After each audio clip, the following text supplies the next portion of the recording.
Quebec just decided to have a Burka Ban, also known as Bill 62. That's right, if you're the lucky woman in Quebec who wears a face cover or a burqa, then you no longer have access to public services. Congratulations! You're the lucky winner of discrimination. Because freedom and democracy. If you don't know how many public services there are, public services make up a lot of services. Man, how many burqa battles have we had recently? Round 1. We had France's ban on the burkini. France found the burkini so offensive, yet the scuba diving suit completely acceptable, that some politicians decided to put a ban on the burkini.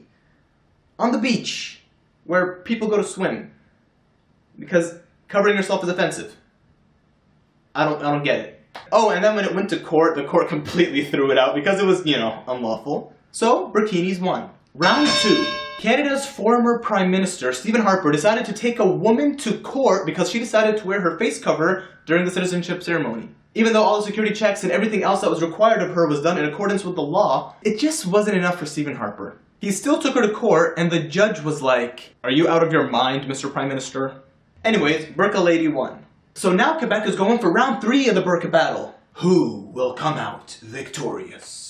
And man, politicians don't even care if you wear a burqa or not. They're just trying to get a right-wing vote. You can bet that if the majority of voters were women wearing burqas, the majority of politicians would walk the streets and walk the beaches in burkinis, trying to hug people wearing face covers, trying to get a vote. And I am not the biggest supporter and advocate for burqas or face covers or niqabs. You're not going to see me walking around the street passing flyers telling people to cover their faces. Hey lady, do you know what would make your face look even prettier?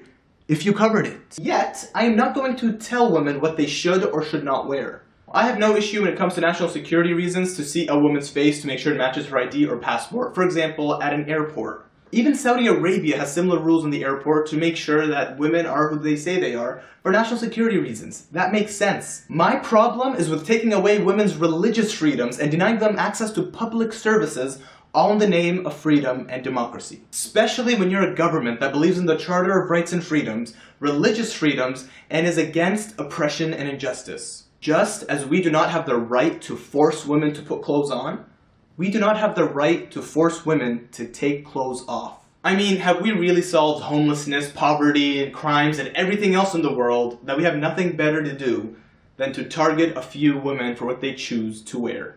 But I think I know what the problem is. The problem is there's a language barrier. Politicians in Quebec don't understand what I'm saying. Allow me to fix this. Bonjour. Je m'appelle Muhammad. Je suis Canadian. Je suis Muslim. Je suis anti the Burka ban. Okay, so I obviously can't speak French, but you get the point. And for those against the Burka ban, please make your voices heard. Because this is just the beginning of these very oppressive laws. And there's no telling where it will end. And I know you guys are going to let me know what you think of the Burka ban in the comments below. And for more videos, please like, follow, share, and subscribe. And until next time, assalamu alaikum and peace be with you. If this video gives you a stroke, diarrhea, constipation, internal bleeding, or any abdominal discomfort, ask your doctor if racism is right for you. Ignorance sold separately, logic not included.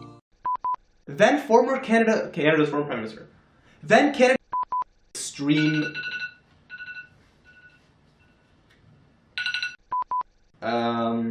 doesn't help that I can only count to 10. I need a calculator. Hey, you know what makes you look better? If you cover that face.